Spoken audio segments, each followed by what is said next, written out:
ফিলিস্তিনের উপরে যেটা বরাবর হামলা চালানো হচ্ছে, বিশেষ করে আমরা গতকালকে আমরা দেখেছি কিছু ভিডিও বা আগেগুলোর, সেখানে শিশুদেরকে ধরে নিয়ে যাওয়া হচ্ছে, এই যে তাদের উপর নির্যাতন চলছে, এর পিছনে কি কারণ আছে?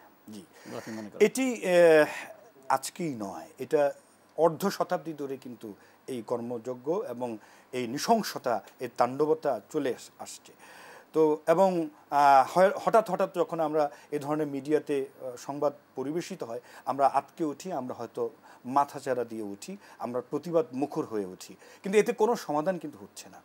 দেখুন, আমি আরেকটি কথা বলবো যে এই যে আমি যে কথাটা বললাম যে এই যে বুদ্ধিভিত্তিক ষড়যন্ত্রের একটি বড় আরেকটি বিষয় হলো যে এই মুসলমান জাতিকে, বিশেষ করে আপনি লক্ষ্য করে দেখুন যে এই যে ফিলিস্তিন, যেহেতু এই জায়গাটির সাথে মুসলমানদের অনেক হেরিটেজ, হিস্টোরিক্যাল হেরিটেজ জড়িত, এবং আপনি ভালো করে জানেন যে ইহুদি সম্প্রদায় তারাও তাদের দাবি আল আকসা তাদের। তো সুতরাং তারা জানে যে এই জায়গাটা যদি আমরা, এটা শুধুমাত্র একটি স্থান সর্বস্ব না, এই জায়গাটি যদি আমি অকুপাই করে রাখি, এই জায়গাটি যদি আমি দখল নিতে পারি, তাহলে ধরে না হয় তারা এই বিশ্বাস করে, তাহলে আমি পুরো পৃথিবী মধ্যে আমি আমার ডোমিনেশন, আমি আমার যে রাজত্ব, আমি আমার ক্ষমতা, আমি এটা সয়লাভ করতে পারবো। এটা তার মনে হয়। মুসলমানদের বিরুদ্ধে কুফাররা সকলে এক, কিন্তু মুসলিমরা কেন এক হতে পারছে না, বা যেভাবে হওয়া দরকার মুসলিমরা এক আছে, কিন্তু মৌলিক বিষয়গুলো তো এক তো অবশ্যই রয়েছে, কিন্তু তারপরেও তারা কেন আরো বৃহৎ আকারে কোনো কাজ নিতে পারছে না? সেক্ষেত্রে আসলে কি করা দরকার? সেক্ষেত্রে অবশ্যই প্রতিকার এবং করণীয় আছে, কিন্তু কেন এক হচ্ছে না সেটাও আমাদেরকে জানা দরকার। এটা এই জন্য যে আমাদেরকে এক যাতে না হতে পারি সেই সকল ধরনের বন্দোবস্ত গ্রহণ করা হয়েছে। এটা একটা বিশ্ব নেতৃত্ব থেকে করা হয়েছে, এবং এটা এমন না যে এটা আজকেই। আমরা যদি সম্পূরকভাবে আমরা মার্কিন যুক্তরাষ্ট্রের কথা বলি, আপনি জানেন যে এই জিউস কমিউনিটি এই ইসরায়েল রাষ্ট্রকে সবচেয়ে বেশি যারা মদত দিচ্ছে, আমরা ভালো করে জানি, যারা আজকে সুপার পাওয়ারশিপ হোল্ড করছে।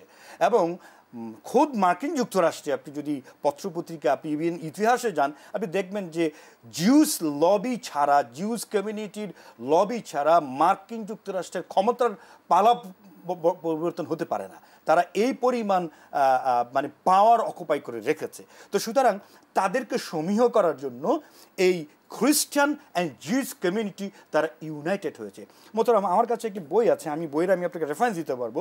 এটা 2003 সালের একটি বক্তব্য হয়েছিল, এটা নিউ ইয়র্কের কাছাকাছি একটি জায়গাতে। এটি বেশ কিছু তৎকালীন পত্রিকা এবং পরবর্তী আরও কিছু ওয়েবসাইটে আমি রেফারেন্স দিতে পারবো, একেবারে আমার সামনে আমি দায়িত্ব নিয়ে বলছি, যেখানে জুনিয়র প্রেসিডেন্ট বুশ সাহেব ইহুদি খ্রিস্টান ঐক্যের একটি বড় সমাবেশে তিনি স্পষ্টভাবে বক্তব্য দিয়েছেন। বইটির নামটা আমাদেরকে দেখান। জি, এখানে বিশ্বায়নের সাম্রাজ্যবাদের নতুন স্ট্র্যাটেজি, এটি ভারতীয় একজন লেখক, বাংলাদেশে এটা অনুবাদ হয়েছে, এবং আমার গবেষণাতেও আমি এই বিষয়টি এনেছি, যেখানে এসেছে, আমি আপনাকে কোড আনকোড করে আমি বলতে পারি, যেখানে প্রেসিডেন্ট বুশ সাহেব স্পষ্টভাবে এখানে বলেছেন, তার বঙ্গানুবাদ আমি উল্লেখ করছি, ইনি বলেছেন, আজ আমি আপনাদেরকে এই কথা জানাতে চাই এবং গর্ববোধ করছি যে তালেবান নির্মূল হয়েছে, কাবুল স্বাধীন হয়েছে, এবং এবং এবং আজ আপনাকে একথাও জানাতে গর্ব অনুভব করছি যে নারীরা তাদের চিরদিনের জন্য বোরখা থেকে মুক্ত হয়েছে, এবং আরও গর্বের সাথে উল্লেখ করছি যে ইহুদি খ্রিস্টান ঐক্য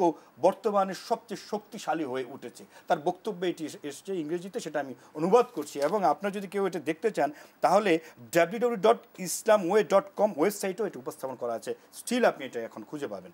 তাহলে এই বক্তব্য 2003 সালে দিয়েছে, লম্বা বক্তব্য, সেখানে বারবার তোর বক্তব্য উঠে এসেছে যে এই ইহুদি এবং খ্রিস্টান, তারা যেহেতু অ্যাসাইনমেন্ট নিয়ে নেমেছে আসলে এটার বিপক্ষে, কিন্তু মুসলিমদের সেই অ্যাসাইনমেন্টগুলো কি হওয়া উচিত যদি আপনি বলেন, এর মোকাবেলায় কি কি প্রস্তুতি আমাদের থাকা দরকার? আমাদের সবার আগে যে কথাটি আপনি বলেছেন, আমাদের সবচেয়ে বড় শক্তি যেটা ছিল আল মুসলিম কা জাসাদুন ওয়াহিদ, আমার নবী সাল্লাল্লাহু আলাইহি ওয়াসাল্লাম বলেছেন পুরো মুসলমান উম্মাহ তারা কিন্তু একটা দেহের মতো।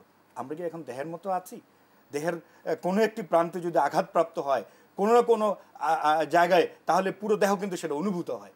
সুতরাং আমাদের সেই অনুভূতি, আমাদের হয়তো চিৎকার করছি, কিন্তু আমরা তো দল মত সিলসিলা তরিকা নানা জায়গায় বিভক্ত হয়ে আছি, দরবারের নামে নানা জায়গায় বিভক্ত হয়ে আছি আসলে। তো এ থেকে আসলে ফিরে আসার উপায় কি? দেখুন, আমাদের সবচেয়ে বড় সংকটটা হলো এই জায়গায়, অর্থাৎ আমাদের মধ্যে অনৈক্য যে সৃষ্টি হয়েছে, এই অনৈক্য যেন টেকসই হয়েছে, এটা যেন স্থায়ী রূপ ধারণ করছে। খোদ আরব বিশ্বের মধ্যে এই ঐক্য সৃষ্টি হয়নি, খুব আরব বিশ্বের মধ্যেই রাষ্ট্রগুলোর মধ্যে একতা হচ্ছে না কেন? তাহলে আমরা বারবার কোরআন এবং হাদিসের ধারণকারী বাহনকারী দাবি ঘোষণা করছি, আরব বিশ্বের কথা আমি স্পষ্ট করে বলছি, অথচ আমরা কোরআনের সর্বশ্রেষ্ঠ যে ফরজ, যে ওয়াতাসিমু বিহাবলিল্লাহি জামিআ ওয়ালা তাফাররাকু, তোমরা হাবলুল্লাহ কোরআনকে ধরে এক থাকো, পৃথক হয়েও না, এই আবশ্যিক জায়গায় কি আমরা এক হতে পেরেছি? এই কোরআনের এই অমুক বিধান, আবশ্যিক বিধানে কি আমরা এক থাকতে পেরেছি? আমরা এই জায়গায় তো আমরা সবচেয়ে বড় নিজেদের ব্যর্থতা প্রমাণ দিয়েছি। শুধু আরব বিশ্বে কেন, পুরো মুসলিম ওয়ার্ল্ড যেন এখন ছিন্ন বিচ্ছিন্ন হয়ে আছে।